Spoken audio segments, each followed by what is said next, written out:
네, 예산 전국이 시작돼서 예결위에서는 부처별 예산 심사가 이어지고 있습니다. 또 오늘 오후로 예정된 국회 법사위 전차회의에서는 검찰의 대장동 사건 항소 포기 논란을 두고 여야가 격한 공방을 벌일 것으로 예상되는데요. 정치인사이트 서가번 홍석준 전 국회의원과 국회 현안 살펴보겠습니다. 안녕하십니까? 안녕하십니까? 자, 지금 뭐 예산 전국 예산 얘기부터 잠깐 하고 가시죠.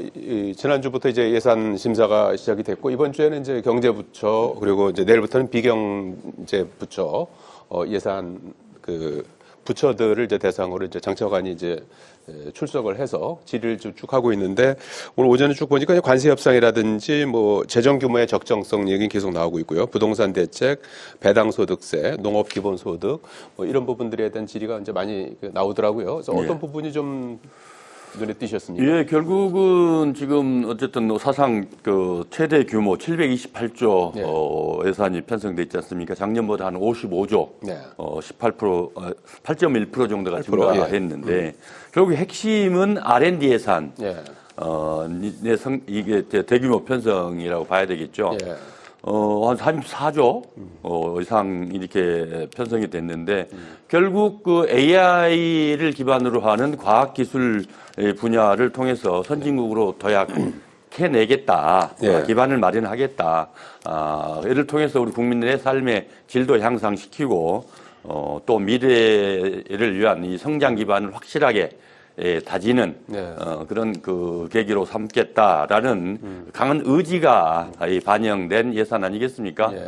뿐만 아니고 지금 아까 말씀 여러 가지 주셨습니다만 그 중에서도 또 지방을 좀 찌들어가고 있는 이 지방을 어쨌든 살려야 되겠다라고 해서 지방 성장 예산도 반영이 돼 있고 이런 것들이 국회에서 정치적 이 싸움 대신에 정말 국민을 위하고 대한민국의 미래 성장을 위해서 좀 더 건전하게 논의되고 또 심의돼서 정말 때를 놓치지 않는 지난번 윤석열 정권 때 R&D 예산을 그냥 아예 통째로 그냥 날려버리지 않았었습니까?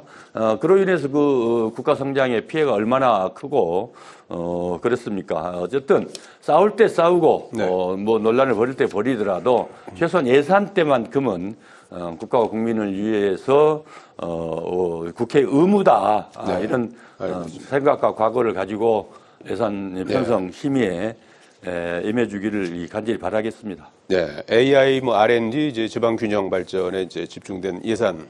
정부 여당 입장에서는 뭐 대체로 이제 예산을 지키자는 입장일 것 같고 야당에서는 좀 삭감하다는 입장이죠. 아니 뭐 당연히 그렇게 될 수밖에 없는데 지금 국가의 어떤 재정을 보면 지금 이재명 정권이 너무 미래에 대한 어떤 고민이 펑펑 쓰고 있다. R&D와 AI를 어떤 표피 이제 겉으로 싸고 있지만 실제로는 지금 대규모 복지 예산들, 포퓰리즘 어떤 예산이 다수를 이루고 있죠. 예를 들면 AI 예산 이렇지를 다 때려 모아봤자 한 11조밖에 되지 않습니다. 그런데 지금 728조라는 메모드 예산인데 그 중에서 또 적자 부채를 무려 110조가 늘었습니다. 그러다 보니까 지금 우리 대한민국의 총 국가 부채가 1,400조를 돌파했고 이게 규모가 어느 정도냐면 원금을 갚기는커녕 지금 이자를 갚는 데만 하더라도 37조가 듭니다. 그래서 지금 국가 채무 비율이 지금 54%나 지금 넘어버리기 때문에 52죠. 그래서 지금 굉장히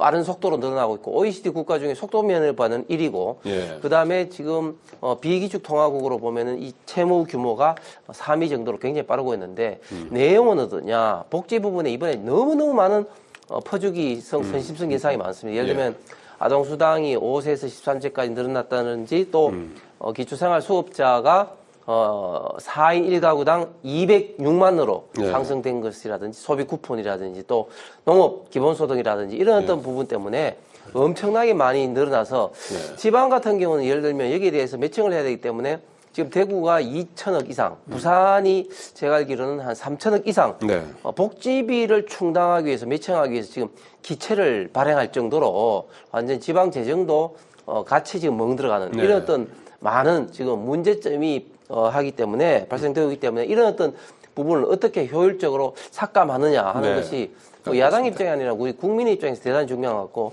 그런데 지금 지난번 민주당이 작년에 심사할 때 보면은 합리적인 어떤 심사가 아니라 심지어 국가를 마비시키기 위한, 예를 들면 대통령이라든지 검찰, 경찰, 감사원 등의 어떤 특활비를 뭐 삭감한다든지, 네. 특히 또 작년에는 사상 최초로 수정 예산까지도 그렇게 했지 않습니까? 그래서 저는 그런 사태는 아니더라도 어쨌든 이번에 합리적인 어떤 심사, 그래서 미래를 걱정하는 그런 어떤 내용들이 반드시 좀 들어가야 될 것 같습니다. 예.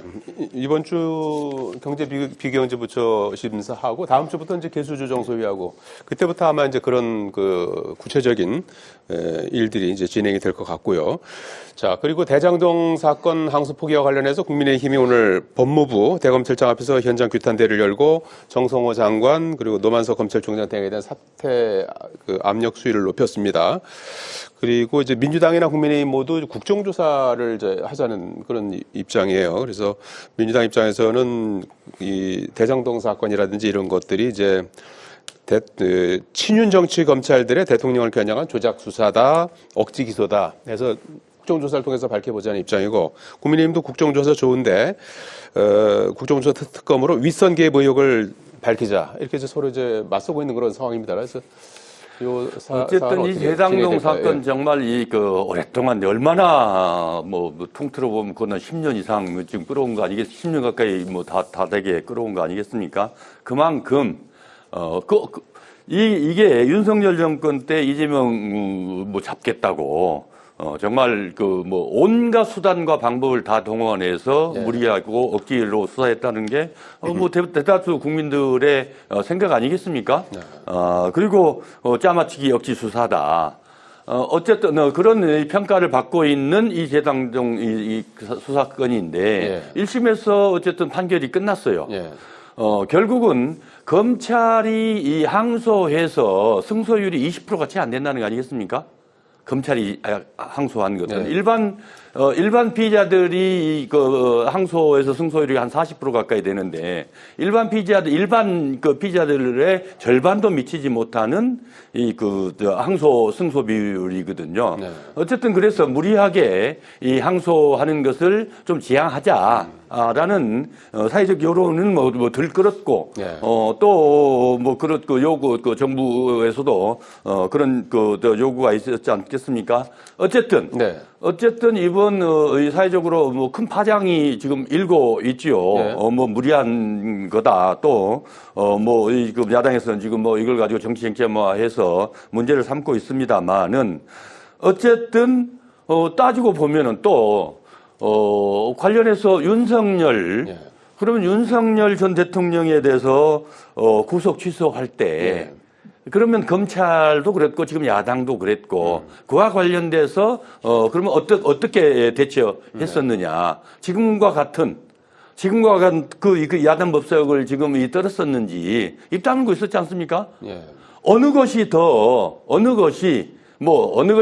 더한다 덜하다 뭐 이렇게 얘기할 건 아니겠습니다만은 어쨌든 우리가 국민들이 상식적으로 바라보자는 것이죠. 결국 어쨌든 일부 그 피고인들 같은 경우는 이 검찰에서 구형 형량보다도 높게 형량이 나오기도 했고 지금 뭐 7,886억에 대한 이 부당 이득 환수와 관련돼서 문제를 삼고 있는데 1심 재판부에서는 이 정확한 산정이 불가하다라고 해서 473억만 추정했는데 이걸 마치 검찰에서 구형한 금액이 다 100% 추징을 한다는 근거를 가지고 지금 그렇게 얘기를 하는데 이 수사가 얼마나 무리한 수사였고 억지 수사였다는 것을 다 알고 있고 또 결국 1심에서 이것을 확인시켜 준 거 아니겠습니까? 물론 뭐 그런 우려가 뭐 우려를 너무 100% 다 뭐 잘못했다라고 얘기할 수는 없겠지만은 어쨌든 재판 과정들이 다 그렇고 지금까지 또 검찰들이 그렇게 했던 행태들을 가지고 그 얘기들도 해야 되는 것이지 예. 일방적으로 이 건만 관련돼서 지금 이렇게 문제를 삼고 떠들고 있는 것은 지나친 지나치다 이렇게밖에 얘기할 수 없겠습니다. 국정조사는 뭐 진행이 될 수 있을까요? 여야부 예, 뭐 지금 국정조사하자고 약간 그 보는 방향은 다릅니다. 예, 여당과 야당이 저는 주장하는 걸 다 합쳐서 예. 그럼 국정조사를 할 수도 있다고 봅니다. 지금 이 사안이 심각한 이유는 지금 법무부 장관과 대통령실에서 명백하게 대검에서 지금 이제 항소를 하려고 하는 것을 압력을 행사했다. 이렇게 이제 볼 수밖에 없는 것이죠. 자, 이게 이렇게 되면 누가 좋으냐면 이제 김만배와 남욱만 이제 살판 났습니다. 왜냐하면 당장 지금 김만배 같은 경우는 법원에서 김만배 재산이라고 해서 보존 신청을 한 게 2,200억 됩니다. 네. 그러면 428억만 추징금을 내면 나머지 1,800억을 김만배가 가지면 돼요. 네.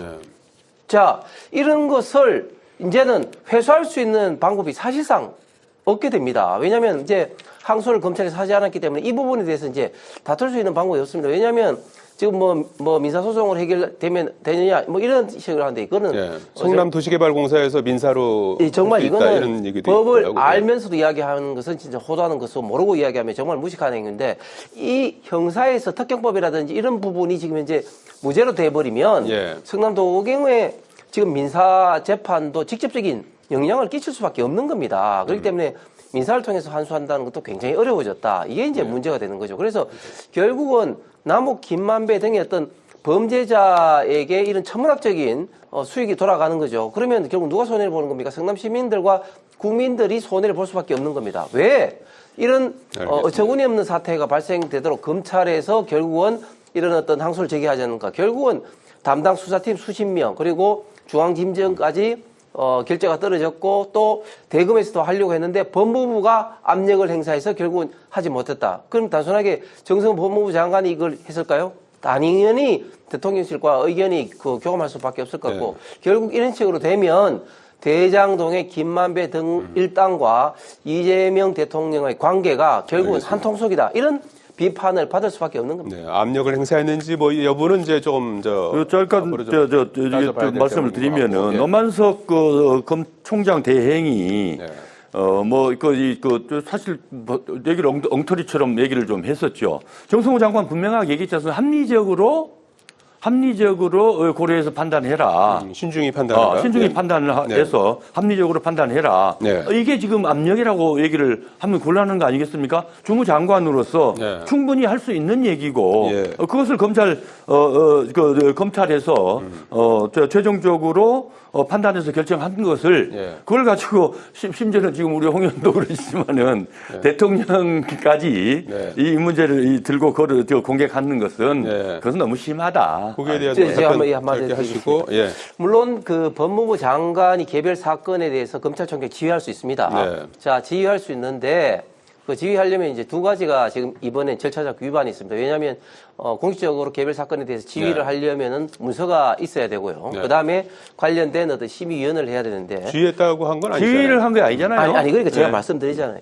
지휘를 하려면 이제 그렇게 돼야 되는데 지금 당연히 대검에서도 이것을 이제 항소를 이제 하도록 이제 했는데 이것을 법무부 장관과 차관이 신중히 검토하라 하면 그게 무슨 이야기입니까? 결국 항소하지 말라는 이야기가 똑같잖아요. 알겠습니다. 그렇기 때문에 이것은 압력을 행사했다고 할 수 없고 그리고 대통령실의 관계도 과연 법무부 장관이 단독으로 했겠습니까? 이 민정비서 라인과 밀접하게 의논을 할 수밖에 없는 상황이고 이따가 그리고 또 노만석 총장 대행도 결국은 법무부와 용산의 어떤 의견을 종합할 수밖에 없다. 이런 이야기도 분명히 했기 때문에 분명히 대통령실도 이게 관여했다고 봅니다. 이 사안은 뭐 바로 이렇게 사그라들 것 같지는 않고 이따 4시 반에 법사위가 지금 어떻게 될지 모르겠습니다만 이제 그때 어떤 얘기들이 나오는지 좀 봐야 될 것 같고요. 그리고 김기현 국민의힘 의원이 2023년에 당대표 선출된 직후에 배우자가 김건희 여사에게 100만 원대 명품 가방을 건넨 사실이 드러나서 파장이 일고 있습니다. 그 사안은 어떻게 보고 도대체 계시는지. 이게 기가 막힐 노릇이죠. 국민의 한 사람으로서 보기면은 도대체 국민의힘 특히 또 김건희 씨와 관련된 이 뇌물 사건들은 도대체 끝이 어딘지 우리 국민들이 지금 경악하고 있는 거 아니겠습니까? 되돌아보면은 23년도 이건 관련돼서 전당대회 때, 김기현 의원을 당대표 시켜준 거에 대해서 고맙다라고, 명품백을 지금 갖다 바쳤다는 거죠. 편지와 함께. 그때 전당대회를 돌아보면 가장 유력했던 이 윤핵관 핵심, 윤핵관인 권성동을 사퇴시키고, 그 다음에 나경원 의원 또, 초선 의원들 중심으로 해서, 연판장 돌려서, 결국 주저앉혔지 않습니까? 김기현 의원 거의 아마 거의 모든 여론조사에 거의 최하위 권에 있던 사람을 무리하게 당선시켰다. 이런 건데, 결국은 그게 확인됐다고 이번 이 건들이 보여지는 거 아니겠습니까? 결국 김기현 의원 부인이 감사의 편지, 당선시켜줘서 고맙다라는 취지의 이 감사 편지와 함께 명품백을 보냈다는 것인데 참 기가 막힐 일이지요. 당시 집권당 아니겠습니까?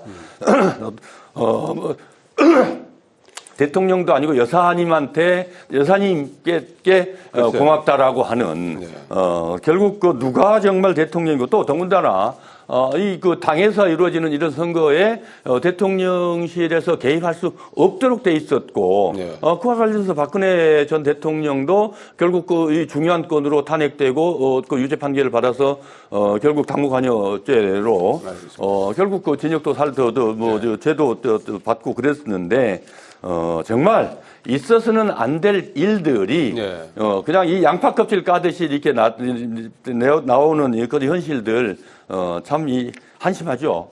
김기현 의원인 관련해서 사회적 예의 차원이다 이렇게 해명을 했던데 당에서는 어떤 조치가 좀 필요하다고 보십니까? 예, 지금 김기현 의원이 이제 사회적 어떤 통념에 나지 않는 어떤 예의 차원에서 선물했다 이렇게 말씀은 하지만 참 부적절한 그런 거죠. 특히 또 우연찮게 김건희 여사 관련해서는 계속해서 지금 이제 백이 지금 나오고 있는데 또 이 김건희 여사에게 김기현 사모가 또 백을 줬다. 이것도 또 굉장히 좀 부적절한 것 같고. 그래서 당에서도 이 부분을 어떻게 하느냐 지금 내심 지금 고민하고 있는 것으로 알고 있습니다. 그래서 이 차제에 저는 당에서도 이런 부분에 대해서는 좀 더 대우각성하는 그런 지금 조치도 좀 있어야 될 것 같고. 근데 저는 정치권이 또 마찬가지 같습니다. 예를 들어 최민희 의원 지난번에 결혼식에서 100만 원 이상의 그런 문자를 굉장히 좀 많이 받았고, 심지어 이재명 대통령까지도 대통령이 당선되고 난 다음에 결혼식을 하면서 많은 청첩장 이런 것 때문에 이슈가 굉장히 많이 되는데 이런 시각에서 정치권 전체가 한번 되돌아봐야 될 그런 계기가 된 것 같습니다. 자, 시간이 얼마 남지 않았는데요. 우리나라 최초 유네스코 세계문화유산이죠. 종묘 앞 개발을 놓고 지금 논란이 한창입니다.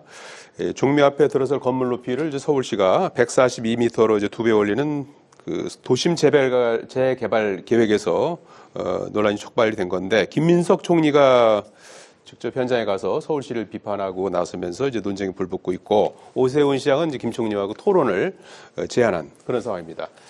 자, 이거는 잘못된 결정이죠. 오세훈 시장이. 김민석 총리가 가서 마치 무슨 서울시장 그렇게 논점을 흐려서는 곤란하고요.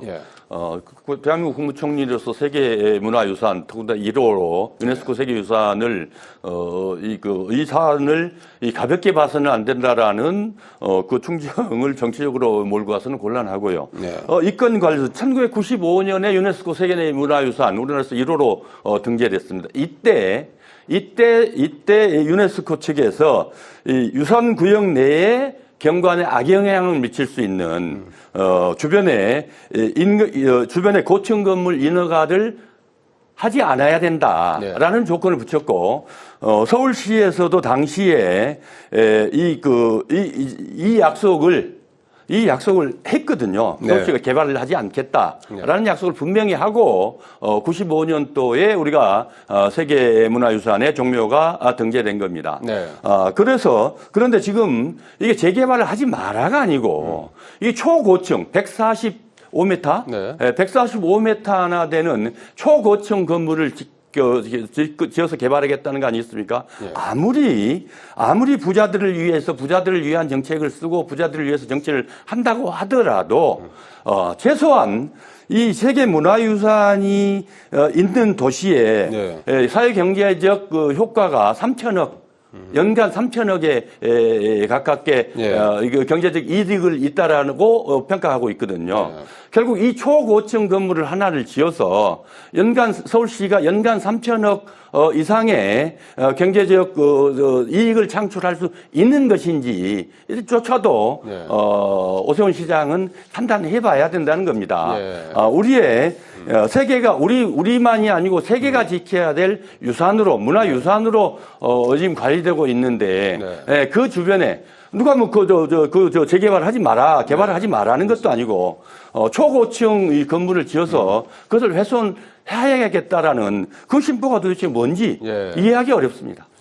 이게 좀 복잡합니다. 문화재 보호하고 이제 구도심 이제 재개발 낙후된 하는 부분이 충돌하고 있고 또 내년 또 지선까지 이제 맞물려 갖고서 이제 상당히 논란이 가열되는 분위기인데 시간이 다들 좀 간단히 어떻게 좀 해법을 찾을 수 있을까요? 저는 이 문제는 굉장히 정치권에서 보기 드물게 생산적인 논쟁이라고 봅니다. 아, 그래요? 이런 어떤 문제야말로 정치권에서 논쟁을 해야 되는 것이죠. 그런데 사실 이 세운상가 개발은 수십 년 동안 이슈가 되어 왔었거든요. 이해관계자들끼리 다툼도 많았었는데 최근에 이제 대부분에서 해도 된다는 승인이 떨어졌고 해서 서울시에서 지금 움직이고 있는 건데 물론 종묘 중요하죠. 그래서 종묘에 조금이라도 위해가 가서는 안 되는데 과연 종묘에 어떤 위해가 가는 거죠? 예를 들면 어떤 뭐 시야가 방해된다 아니면 그늘이진다 그런 것은 건축 허가를 할 때 그런 어떤 문제가 있으면 얼마든지 알겠습니다. 바꿀 수도 있는 어떤 문제입니다. 그런데 이것을 사전에 차단을 하는 것이야말로 거기 이해관계자들에게 많은 어떤 문제가 될 수 있을 뿐만 아니라 오세훈 시장의 서울시장 어떤 선거 전략에 조금이라도 흠집을 내겠다.